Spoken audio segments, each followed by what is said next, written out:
Hola Pilar, de nuevo aquí en Aprender Pensando y vamos a seguir sabiendo cosas muy interesantes sobre nuestros niños. En este caso, y a mí me interesa particularmente, hablamos de adolescentes. Hablamos de adolescentes. Un campo enorme el que tenemos aquí para hablar. ¿Cuándo se empieza con la adolescencia? ¿Hay una edad para empezar con la adolescencia? Bueno, podríamos... Realmente a nivel biológico el cuerpo tiene sus cambios, ¿no?, hormonales y de desarrollo. Esos cambios empiezan en torno a los 13 años, que es cuando empieza la pubertad. Y luego no podemos, y más en este ámbito laboral en el que yo me muevo, no podemos perder de vista el contexto cultural, ¿no? Entonces todos los hábitos que desarrollan los chicos asociados a ese proceso de convertirse en adulto, que es lo que se hace en la etapa adolescente, ¿no?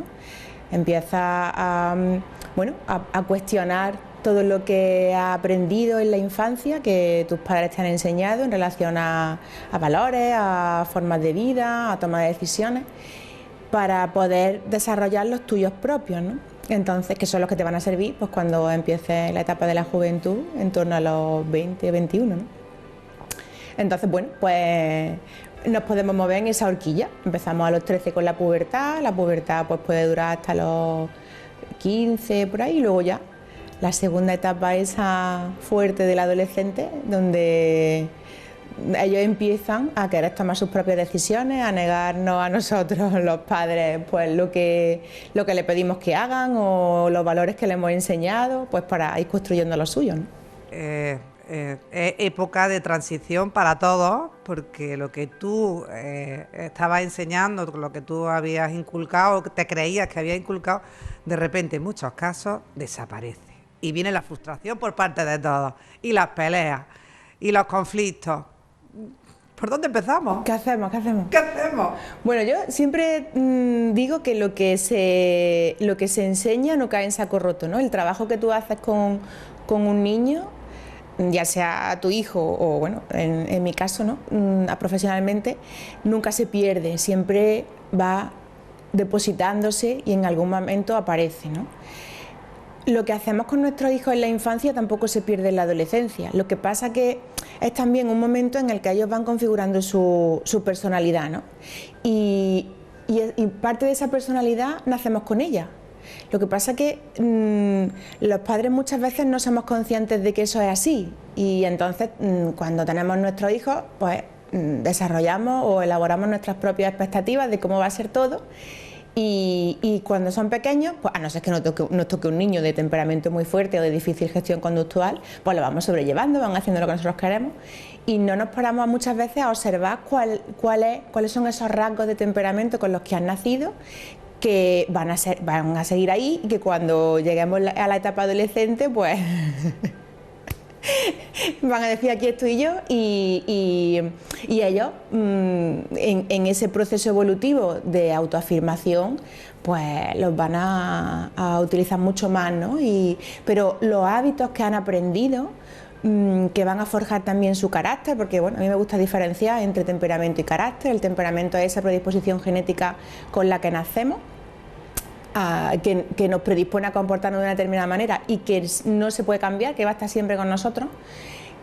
Que yo a los padres en el asesoramiento, cuando trabajo con ellos, les digo que lo han heredado de uno y de otro, porque parece que a veces miramos a los hijos como si fueran desconocidos que hemos recogido por ahí, y hombre, salvo que haya una adopción, pero los hijos biológicos pues heredan nuestros genes, y el temperamento está ahí, ¿no? Y luego, a partir del camino de aprendizaje de la vida, pues vamos forjando nuestro repertorio de hábitos que configuran nuestro carácter, cómo tomamos decisiones, cuáles son nuestros valores. Y en ese proceso de desarrollo a mí me parece también muy importante que hacer ese hincapié, ¿no?, en que los padres se fijen muy bien en cómo sus hijos son, cómo es ese temperamento, que está muchas veces pues en la forma de llorar, en la forma de desobedecer cuando son pequeños, en la manera de a veces desafiar, o todo lo contrario, de ser muy dóciles, de querer agradar todo el rato, que todo tiene sus ventajas y sus inconvenientes. Y entonces eso es la base con la que nacen, y a partir de lo que le vamos enseñando vamos guiando y potenciando esa base, ¿no? Y ahí está la adolescencia para que todo se vaya poniendo en su sitio. Es un periodo también en el que hay que atender que si hemos nacido con un predisponente a tener algún tipo de trastorno pues, del comportamiento, trastorno emocional o psiquiátrico, que muchas veces nos cuesta mucho trabajo decir esta palabra, ¿no? Pero es una realidad, muchas veces empieza a configurarse ahí, ¿no? Y hay que estar atentos también a eso, igual que cuando somos pequeños ya hemos aprendido en los últimos 10 años, pues que hay que estar muy atentos a las primeras etapas del desarrollo, porque si los niños nacen con un predisponente a tener un trastorno del neurodesarrollo, pues en torno a los 2-4 años es cuando aparece y ya todos tenemos más o menos esa alerta, pues cuando en la adolescencia también tenemos que tener esa alerta, ¿no? Cosas que nos preocupan de la adolescencia. Hablo de temas de malas compañías. Creemos que nuestros hijos de repente se van a juntar con gente que no va a ser conveniente para su desarrollo. El tema de las drogas nos preocupa, que se acerquen al mundo de las drogas, que les cree curiosidad y tengan esa predisposición a lo mejor a decir, bueno, pues vamos a ver qué pasa. De repente empiezan a decir palabrotas que no saben de dónde vienen, las notas bajan. No siempre tiene por qué ser así, pero Pilar, la tónica general es que los adolescentes nos volvamos, y digo porque tenemos que recordar cuando éramos adolescentes, nos volvamos, bueno, un poco revolucionarios. A lo mejor es lo que toca. Sí, sí, claro, es lo que toca, por lo que hemos dicho antes, ¿no? Pero, bueno, es verdad que cuando hablamos de, cuando las veces que yo he hablado de adolescencia así en medios, siempre lo digo, ¿no? Tenemos que pensar en la adolescencia cuando los niños son pequeños.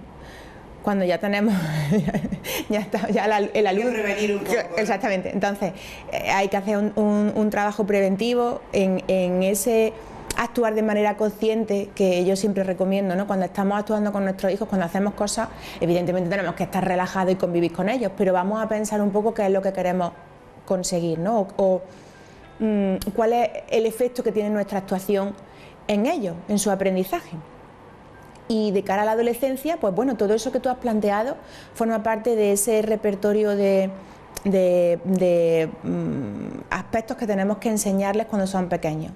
Hay que dar también a día de hoy, en relación, por ejemplo, a las compañías, ¿no? Lo que ocurre en el adolescente es que en relación a los apegos que nosotros vamos, de los vínculos que nosotros vamos estableciendo a lo largo de nuestro desarrollo, en la etapa de la infancia el apego principal suelen ser los padres, en la etapa adolescente empezamos a mirar a otros sitios. No significa que dejemos de creer a nuestros padres, sino que nos resulta importante pues lo que ocurre, lo que plantean, lo que dicen nuestros iguales, y tenemos otros modelos de actuación, ¿no? Y tiene que ser así, porque evolutivamente es lo que toca y es lo natural y lo adecuado. ¿Qué es lo que ocurre? Pues que estamos, bueno, igual que dije al principio, no podemos mirar, dejar atrás o no estar atentos a nuestro entorno. Y culturalmente, todo lo que la tecnología pone en nuestras vidas, pues también repercute en ello, ¿no? Y hay modelos de gestión que los niños copian, información que le llega a través de la tecnología que nosotros no podemos controlar, y entonces hay que desarrollar una alerta más en relación a esto, pues porque también los mensajes de internet, los comentarios, los contenidos que ellos consultan van a formar parte de ese repertorio de escala de valores que ellos van a utilizar para hacer los suyos propios, ¿no? Con lo cual, bueno, hay que estar atentos y hacer más hincapié, pues, o una acción más directa sobre temas de drogas, ¿no? Pues vamos a hacer un trabajo de educación y de información sobre temas de relaciones sexuales, por ejemplo. Ahora que hay muchísima noticia en relación a las violaciones, a los violadores, a la gente que está saliendo de la cárcel, pues podemos explicar a nuestros hijos, aunque sean pequeños, qué significa eso. Si previamente hemos hecho un trabajo, pues, de educación afectivo-sexual que podemos hacer en casa, ¿no? Entonces hay que estar atentos a lo que va a pasar en la adolescencia y en la infancia. Y luego viene el siguiente capítulo. ¿Qué hacemos cuando ya estamos metidos? Estamos ya en pleno proceso adolescente. ¿Y cómo distinguimos lo que es normal, Pilar? Lo que es una actitud normal, un enfrentamiento normal, un no normal, a que digamos, oye, yo me tengo que ir a buscar a Pilar de Aprender Pensando, que aquí se me está escapando un poco el tema. A ver, el índice, ¿no? El nivel Cuando nosotros, yo siempre digo lo mismo, cuando no, pero también en los pequeños, cuando nos levantamos, nos acostamos y nos levantamos enfadados y pasamos así meses, hay que consultar, porque la actitud de irritabilidad permanente en una persona siempre es un indicador de algo, ¿vale? Vivir en la emoción de la ira pues no es sano para nadie y no es lo habitual. Entonces, pasar meses enfadados, no poder compartir con tus hijos nada, estar todo el tiempo confrontándolo todo, pues es motivo para consultar. Nosotros hacemos nuestra evaluación y hacemos nuestro análisis. Si en esos indicadores conductuales del chico vemos pues que hay que hacer una incidencia especial o hacer una derivación a psiquiatría porque hay indicadores conductuales de algún tipo de trastorno, se hace. Y si no, se trabaja con la familia, pues porque lo que no existe a lo mejor se puede acabar configurando, no un trastorno psiquiátrico, pero sí malos hábitos de convivencia que terminen distorsionando pues la relación de los padres con los hijos, ¿no? y terminen haciendo que el esfuerzo educador de los progenitores no sea eficaz y realmente es muy frustrante para todos, ¿no?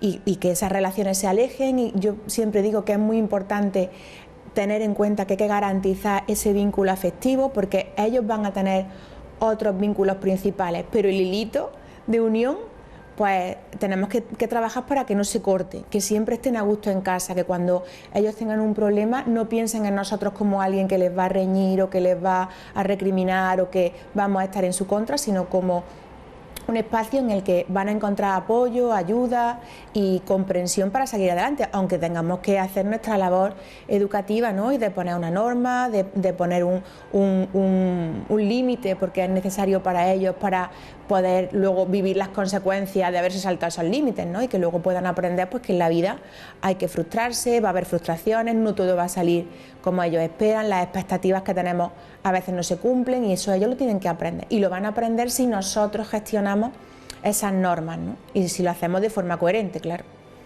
Pilar, para todo hay que estudiar en la vida. Para cualquier oficio que tengamos tenemos que estudiar. Para ser padres, esto es pura improvisación y muchísimo amor. Si nos despistamos, aunque no lleguemos a tener un problema serio, es posible venir aquí a aprender pensando para que nos orientéis un poco. Claro que sí. Sí. De hecho, tengo familias que, bueno, pues que ellos vienen porque empiezan a estar preocupados porque sienten eso, ¿no? Que todo como es que se le va de las manos y no quieren tener un problema. Entonces, en esos casos, pues se hace un trabajo de asesoramiento con los padres, pues para enseñarles estrategias de educación asertiva, para entrenarlos en cómo hablar con ellos, porque muchas veces es muy importante, ¿no? De qué manera transmites tu idea, porque el lenguaje es el mecanismo de transmisión del pensamiento, ¿no? No nacemos con la capacidad para adivinar qué es lo que tiene otro dentro de la cabeza y muchas veces los padres lanzamos mensajes con una intención que a ellos les llega de otra manera. Entonces, cuando vienen los padres a pedir asesoramiento sin necesidad de que haya, bueno, pues ninguna situación caótica en casa, simplemente porque quieren dejar de abordarlo todo con el enfado, pues, y acercarse más a su hijo y construir otro tipo de relación, pues nosotros les enseñamos tanto a la comunicación, a qué características tienen en la etapa evolutiva en la que estén, pues en el adolescente, pues qué es lo que pasa en un adolescente, cómo los adolescentes suelen entender esos mensajes. Es importante desarrollar esa empatía, ¿no? Hacia la etapa en la que está nuestro hijo. También se le enseña a bucear un poco en ese temperamento, en conocerlo. ¿Cómo puedo yo conocer a mi hijo? ¿De qué manera lo veo o valoro lo que hace para entender qué es lo que está ocurriendo y poder actuar de forma eficaz, ¿no? Y bueno, y como estamos en contacto, pues también podemos hacer un trabajo preventivo en el sentido de que ellos me van a mí transmitiendo cómo es ese comportamiento de su hijo y si encontramos algún indicador en esa información de posible dificultad que requiera un abordaje profesional, pues también se hace, ¿no? Es una manera pues de hacer revisiones, ¿no? Nos hacemos chequeos en el médico para estar tranquilos de que de la medicina preventiva, pues oye, la educación preventiva también es algo que podemos hacer, ¿no? Que podemos utilizar. Pues anotado ese último apunte que has dicho, desde luego estoy totalmente de acuerdo contigo y seguro que los que nos están escuchando también. Muchas gracias, Pilar, seguimos viniendo por aquí. Gracias. Porque hay que aprender pensando.